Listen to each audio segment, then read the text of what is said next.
The flames were everywhere, crackling like angry demons, and Michael's lungs burned with every breath as he carried his unconscious father through the collapsing doorway. Behind him, the house that had sheltered 3 generations was turning to ash. "Dad, stay with me!" he screamed over the roar of destruction. But as they reached safety and he looked back at the inferno consuming everything they'd ever owned, Michael realized the horrible truth. This fire, this devastation, it was all his fault. The kerosene lamp he'd forgotten, the curtain that caught fire, the home reduced to nothing because of one moment of exhaustion. And now, homeless and broken, they'd have to beg for shelter from the one man who'd always hated them. What Michael couldn't know was that this night of tragedy would somehow become the beginning of the most beautiful redemption story anyone could imagine. The rooster's crow cut through the morning silence like it had every day for the past 15 years, and Michael's eyes opened before the sun even kissed the horizon. Lord, how his back ached from yesterday's work in the fields, but there wasn't time to complain. Not when Daddy needed his morning coffee and Mama required help getting out of bed. "Morning, sunshine," Michael whispered as he gently shook Eleanor's shoulder. At 78, her bones creaked like old floorboards, and her hands shook something fierce when she tried to button her sweater. "Oh, honey, you're too good to us," she said, her voice still hoarse with sleep. "How you should be living your own life in the city, not stuck here taking care of 2 old folks." Michael smiled, but his heart carried the weight of dreams he'd buried long ago. College acceptance letters that had yellowed in his drawer, job offers from companies that had stopped calling, friends who'd moved on to careers and families while he stayed put, tending to parents who needed him more than he'd ever needed anything else. "This is exactly where I want to be, Mama," he lied with practiced ease. In the kitchen, John sat hunched over his coffee, coughing that terrible cough that had gotten worse every winter. The man who'd once carried 100-pound feed sacks now struggled to lift his coffee cup without spilling. "Son," John said, looking up with eyes that held decades of gratitude, "I don't know what we'd do without you." Michael squeezed his father's shoulder, feeling the bones beneath paper-thin skin. These 2 people had given him everything: love, values, a foundation of faith that kept him steady. How could he abandon them now, when they needed him most? But as he watched the sun rise over fields that felt more like a prison than a home, Michael couldn't shake the feeling that life was passing him by, one sunrise at a time. What he didn't know was that tonight, everything would change forever. That evening, Michael's whole body felt like it had been run over by a freight train. 14 hours of clearing fallen trees from the storm had left his hands bloody and raw, his shoulders screaming in agony. Lord, he was so bone-tired, he could barely think straight. "Just gonna rest my eyes for a minute," he mumbled, collapsing into the old armchair beside the kerosene lamp. The electricity had been out for 3 days now, and they couldn't afford to get it fixed until next month's disability check came in. Eleanor had already fallen asleep after her evening prayer, her labored breathing echoing from the bedroom. John was snoring in his recliner, that awful wheeze getting worse by the day. The man was dying by inches, and they all knew it. Michael's eyelids felt heavier than lead. The kerosene lamp flickered beside him, casting dancing shadows on the wall. He should blow it out. He knew that, always had to be careful with fire in this old wooden house. But exhaustion was a cruel master, and before he could force himself to move, sleep dragged him under like quicksand. The acrid smell of smoke jolted him awake what felt like seconds later. Sweet Jesus, no. The curtain beside the lamp was engulfed in flames, licking hungrily at the wooden ceiling. The fire had spread faster than his worst nightmare, already racing across the dry timber, like it had a mind of its own. "Mama! Daddy!" Michael screamed, his voice cracking with terror. He stumbled through the smoke-filled hallway, choking on the poisonous air. Eleanor's bedroom was already filling with smoke and she was coughing violently, too weak to even sit up. "Michael, I can't breathe," she gasped, her eyes wide with panic. He scooped her up in his arms, her frail body weighing nothing, and carried her toward the door just as a burning beam crashed down behind them. The heat was unbearable, like being inside an oven, and his lungs felt like they were on fire. "Daddy!" he screamed again, rushing back for John. His father was semi-conscious, blood trickling from his mouth from another coughing fit. Michael grabbed him under the arms and dragged him through the collapsing doorway just as the roof started to cave in with a thunderous roar. Outside they collapsed in the dirt, gasping and sobbing. Michael turned back to look at the house, and his heart shattered into a million pieces.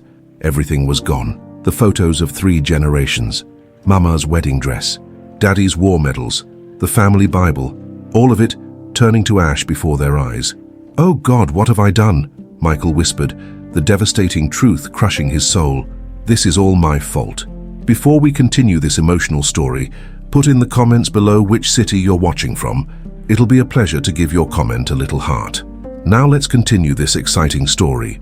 The three of them sat there in the dirt like broken dolls, covered head to toe in black soot, their clothes singed and torn.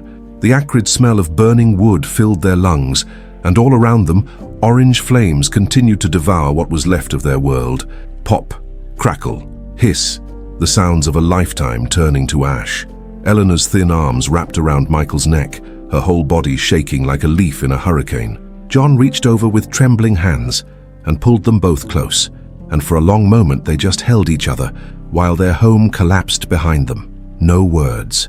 What could you say when everything you'd ever owned, every memory, every photograph, every treasure was being eaten alive by fire? Michael stared at the flames dancing where his bedroom used to be, where those college acceptance letters had turned to nothing, where his dreams had already been buried, and now even their graves were gone. The relief of saving his parents' lives battled with something darker, something that was eating him alive from the inside.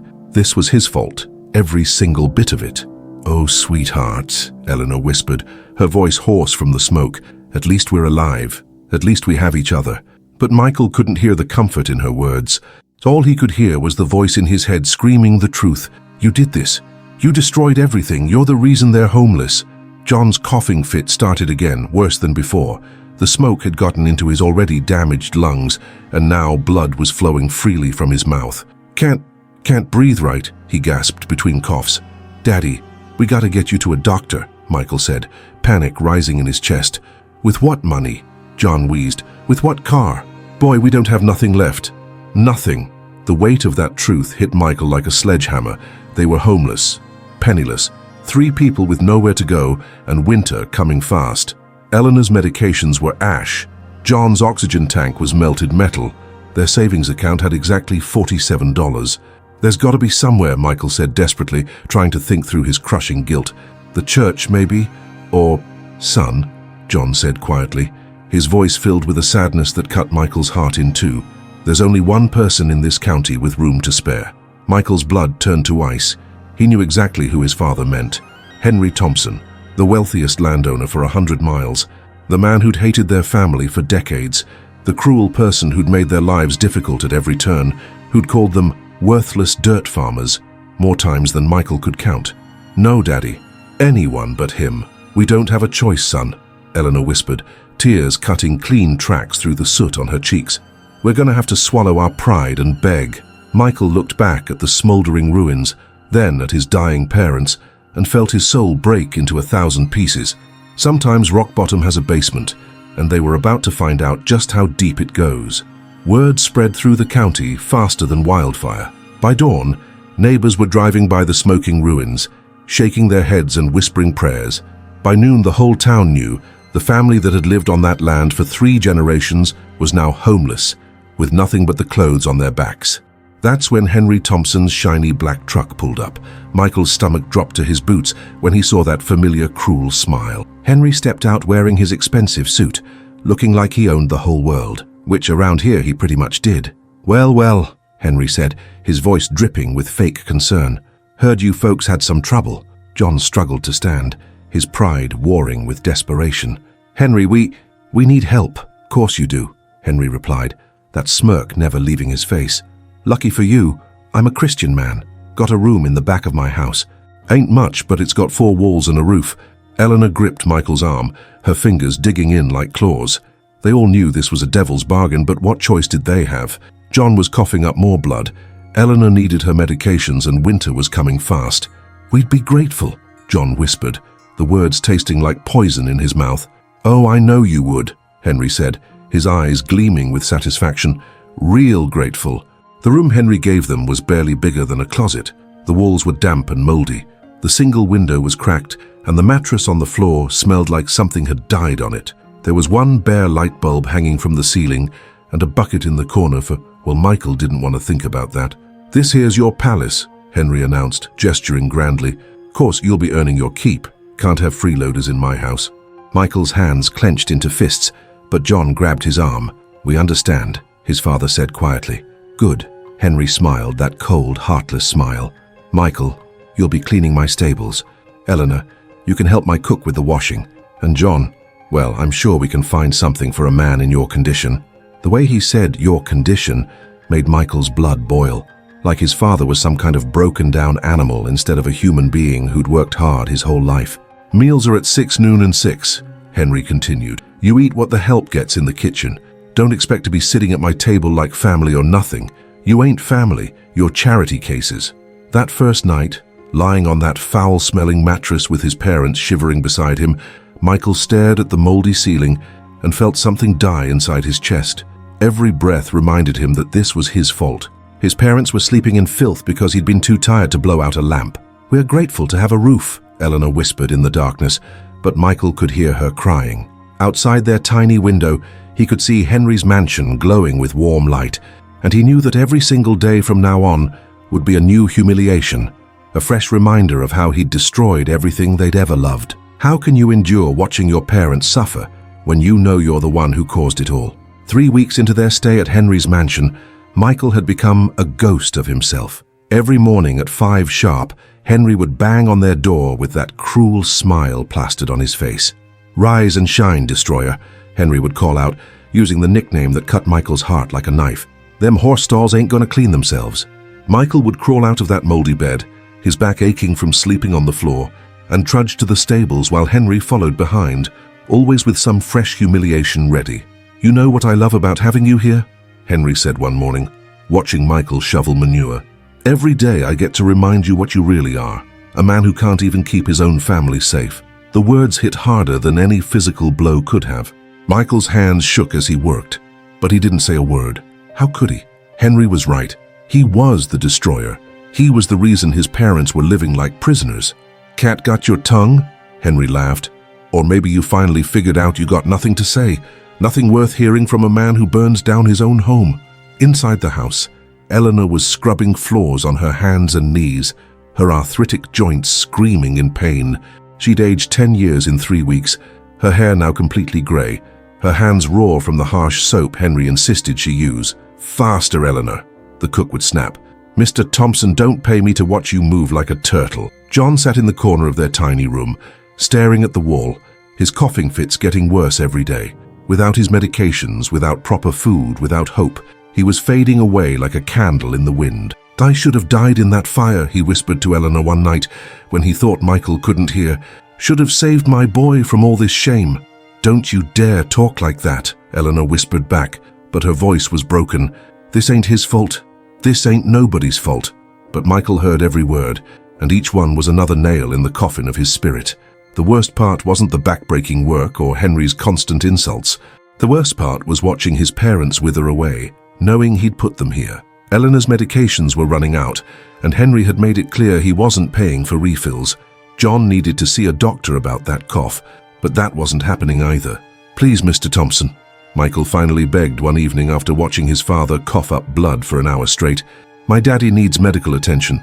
I'll work extra hours. I'll do anything." Henry looked at him with those cold, heartless eyes and smiled that terrible smile.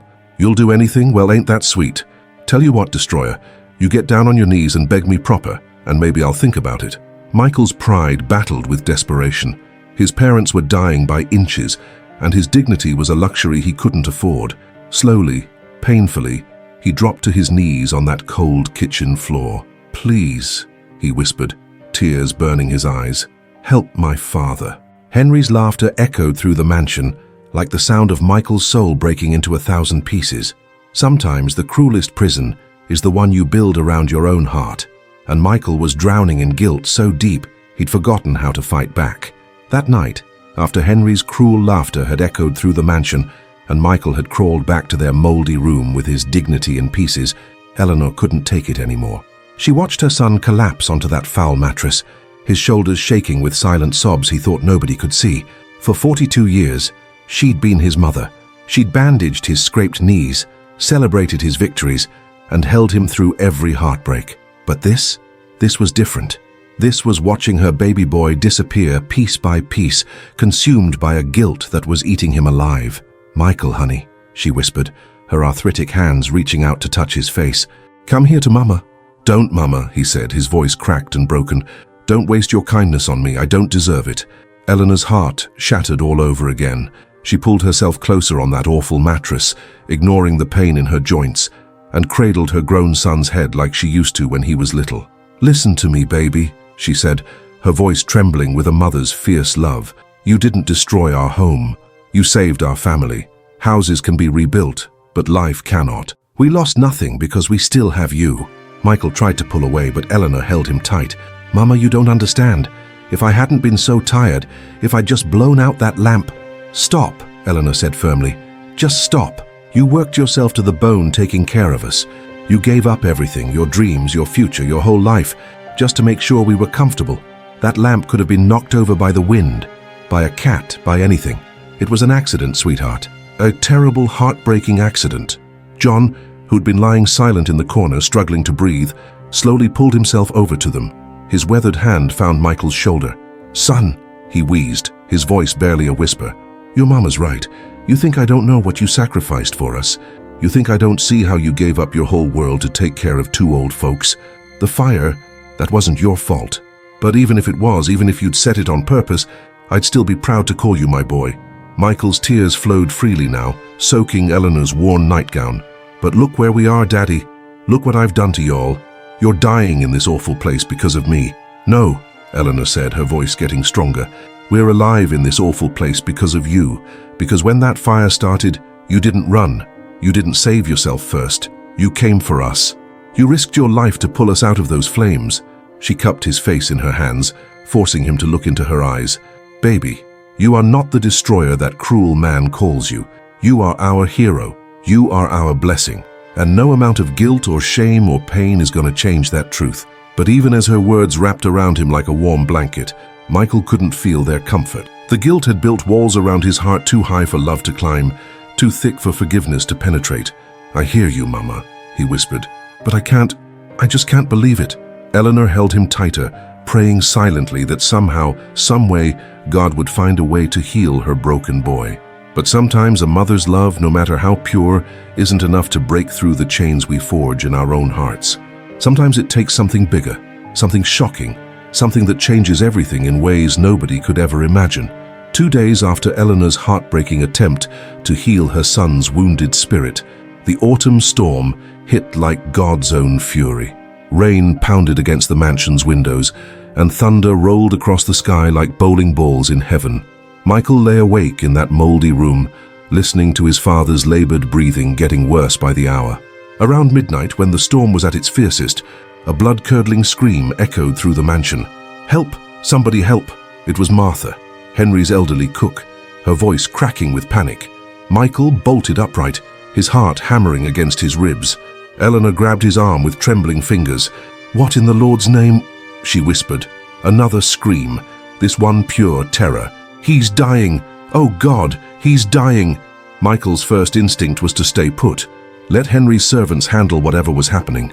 After weeks of humiliation, after being called destroyer and forced to beg on his knees, why should he care what happened to that cruel man? But then he heard Martha crying, "I don't know what to do. Please, somebody. He ain't breathing right."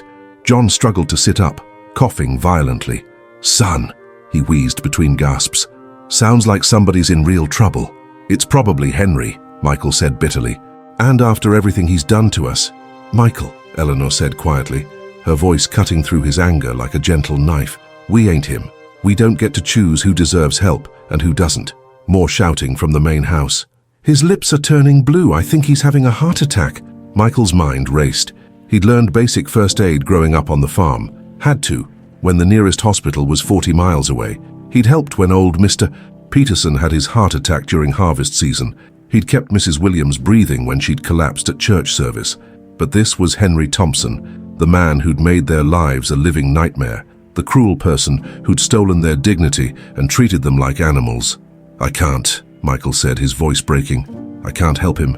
Not after everything." Thunder crashed overhead, and in that moment of silence that followed, they heard Henry's voice, weak, desperate, terrified. "Please," he was gasping. "Don't let me die. Please, God, don't let me die."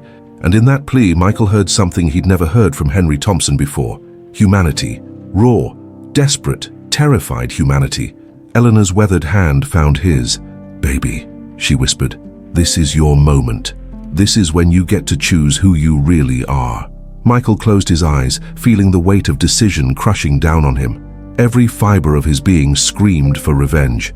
Henry deserved this. After all the pain, all the humiliation, all the cruelty, this was justice.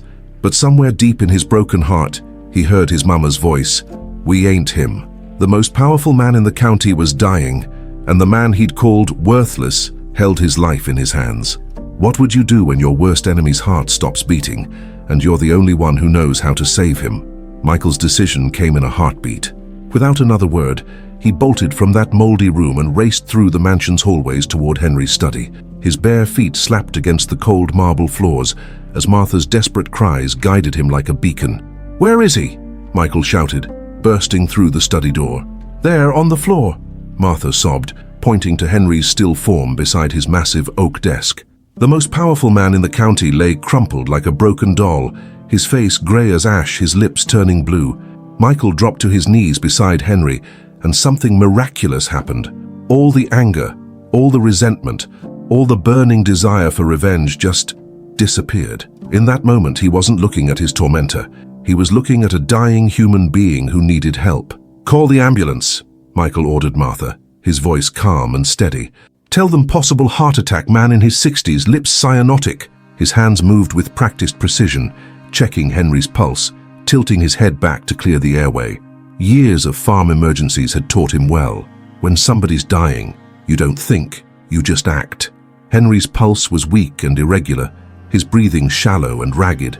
Michael positioned his hands on Henry's chest and began compressions, counting under his breath. 1, 2, 3, come on, Michael whispered, sweat beading on his forehead despite the cool night air. "Come on, you stubborn old man, don't you dare die on me." For 20 minutes, Michael worked like his own life depended on it. Chest compressions, rescue breathing, checking vitals. His arms burned with exhaustion, but he didn't stop, couldn't stop. "Please, God," he prayed silently, "don't let him die. Whatever he's done, however cruel he's been, he's still your child." When the paramedics finally arrived, they found Michael still working, still fighting to keep Henry alive. "Good job," the lead paramedic said, checking Henry's pulse. "You kept him going, probably saved his life." As they loaded Henry onto the stretcher, his eyes fluttered open for just a moment. Through the fog of pain and medication, he looked up and saw Michael's face hovering over him, the same face he'd called worthless, the same man he'd forced to beg on his knees. "You," Henry whispered, his voice barely audible. "Why?" Michael looked down at the man who'd made his life a living hell and felt something he never expected to feel. Pity. "Because it was the right thing to do," he said simply. Henry's eyes filled with tears before the medications pulled him back into unconsciousness.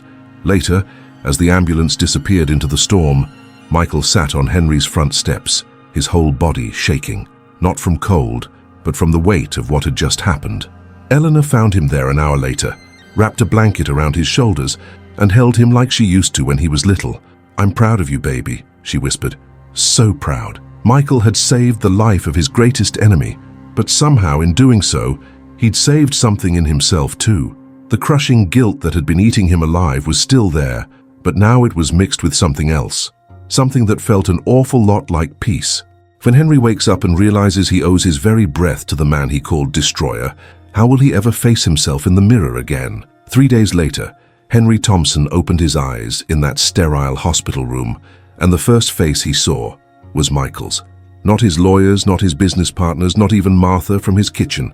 It was the man he'd called Destroyer, sitting quietly in the corner chair, looking exhausted but alert. "You're awake," Michael said softly, setting down the worn Bible he'd been reading. "How you feeling?" Henry tried to speak, but his throat felt like sandpaper. The heart monitor beeped steadily beside his bed, a reminder of how close he'd come to meeting his maker. When he finally found his voice, it came out as barely a whisper. "Why are you here?" Michael shifted in his chair. Those same gentle eyes that Henry had tried so hard to break, now filled with something the rich man had never seen before, genuine concern. "Somebody needed to be," Michael said simply. "Your cook Martha's been worried sick. But she had to get back to work, figured you shouldn't wake up alone. The words hit Henry like a sledgehammer to the chest. Here was the man whose family he'd humiliated, whose dignity he'd trampled, whose spirit he'd tried to crush, and Michael was worried about him waking up alone. "I don't understand," Henry whispered, tears starting to burn his eyes. "After everything I did to you, why would you care?" Michael was quiet for a long moment, his weathered hands folded in his lap. "My mama always taught me that holding on to anger is like gripping a hot coal. You're the one who gets burned." "But I deserve to burn," Henry said, his voice breaking. "Lord knows I deserved every bit of suffering coming to me." "Maybe," Michael said honestly, "but that ain't for me to decide. That's between you and God." Henry's tears flowed freely now, years of cruelty and bitterness pouring out like poison from an infected wound. "I was so angry," he sobbed. "Your daddy and me, we had words years ago over some land deal, stupid, prideful words, and I let that anger eat at me like cancer. When y'all needed help, I saw it as my chance to finally win, to prove I was better." Michael listened without judgment, without interruption, letting the broken man purge his soul. "But you saved my life," Henry continued, his whole body shaking. "The man I called worthless, the man I tried to destroy, you're the reason I'm still breathing. How do I live with that? How do I face myself knowing what kind of person I've been?" "Same way any of us do," Michael said gently. "One day at a time, trying to do better than we did yesterday." Henry looked up at this man he'd tormented, this gentle soul who'd shown him more mercy than he'd ever deserved, and felt something crack open in his chest. Not his heart this time, but the hard shell of hatred he'd built around it. "Michael," he whispered, his voice trembling like a child's, "can you ever forgive me? Can your parents? I know I don't deserve it. I know I can never make up for what I've done, but—" "Henry," Michael said quietly, "forgiveness ain't about deserving, it's about healing, and yeah, we forgive you." The words were simple, but they shattered decades of bitterness like glass. But forgiveness was just the beginning. How could Henry prove his change of heart wasn't just hospital bed promises? How could he honor the debt he owed to the family he'd almost destroyed? 6 months later, Henry Thompson stood knee-deep in sawdust and sweat, hammering nails alongside the man he'd once called Destroyer. The spring sun beat down on their backs as they worked side by side, building something beautiful from the ashes of hatred. "Hand me that level, would you?" Michael asked, wiping sweat from his forehead. Henry passed it over, marveling at how natural this felt, working beside Michael like they were old friends instead of former enemies. The heart attack had changed more than just his physical health. It had cracked open something inside him that had been frozen for decades.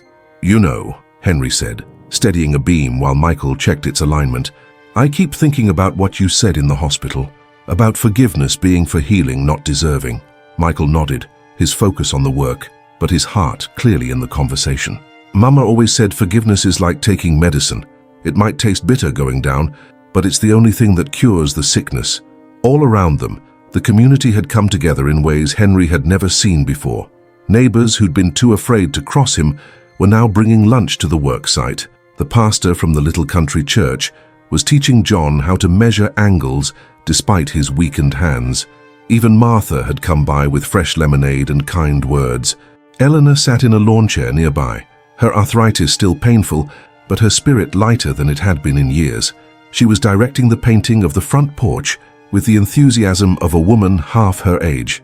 "Make sure you get them corners good, honey," she called to Sarah Jenkins, a young mother who'd volunteered her Saturday.